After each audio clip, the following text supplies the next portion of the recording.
రాబోయే అధ్యక్షుడు మాకు అయితే మీరు ఈ బీసీలకు ఏ విధంగా మీరు న్యాయం చేస్తారు? కార్యకర్తలు కానీ మీరు దీంట్లో మీరు కొత్త పొలిటికల్ లీడర్ కాదు.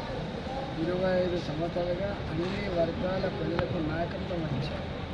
పొత్తుల సర్దిగా ఉన్నటువంటి అన్ని వ్యవస్థలు ఎప్పుడు కూడా అనగాడిన వర్గాలకు అండగా ఉండాలి. కాబట్టి మొట్టమొదటి రాజకీయ ఎస్టీల కోసం ఇవాళ బీసీల కోసం మా కార్యాచరణ అంతా ఇప్పటిదాకా ఉంది. కాబట్టి తెలంగాణ వ్యాప్తంగా ఒక్కటి మాత్రం వస్తూ ఉంది. స్వతంత్రం వచ్చిన తర్వాత ఒక్కసారి కూడా ఒక బీసీ ముఖ్యమంత్రి రాష్ట్రంలో కాలేదు. ఈ దఫా పట్టాలని చెప్పి గుడిసెలు కావచ్చు, అది బస్తీలు కావచ్చు, చిన్నవాళ్ళు కావచ్చు, పెద్దవాళ్ళు కావచ్చు, ప్రతి ఇంట్లో చదువుకున్న పిల్లలు కావచ్చు, ఆ చైతన్యం అయితే వస్తుంది. అయితే ఇప్పుడు గోదావరి రెడ్డి మేము డబ్బులు ఇచ్చి తెచ్చుకున్నాం టికెట్ ఊరికే రాలేదని ఇంత ఎందుకు అంటే చిల్లరగాళ్ళు, చేతకాని వాళ్ళు గెలుస్తున్నామనేటువంటి అకృత్యం చేస్తున్నటువంటి విషప్రచారం తప్ప ఫేక్ న్యూస్, ఫేక్ వీడియోలు తయారు చేస్తున్నారు. ఆర్టిఫిషియల్ ఇంటెలిజెన్స్ వచ్చిన తర్వాత మ్యానిపులేషన్ వచ్చింది కాబట్టి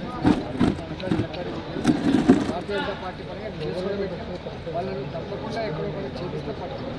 అయితే మీరు ఇప్పుడు బీసీ విధానం అంటారు కదా, మళ్ళీ బీసీలకు కాకుండా ఓసీలకు ఎట్లా ఇచ్చారు? మేము ఎక్కడ అల్లే బీసీలు ఓసీలు అల్లేదు. భారతీయ జనతా పార్టీ ఎక్కడ అల్లే. భారతీయ జనతా పార్టీ తన పార్టీలో పనిచేస్తున్న వాళ్ళకి గెలవగలిగినటువంటి సత్తా ఉన్న వాళ్ళకి ప్రజాక్షేత్రంలో ఉన్న వాళ్ళకి ఇష్టం కావాలి. బీసీల కింద బీసీ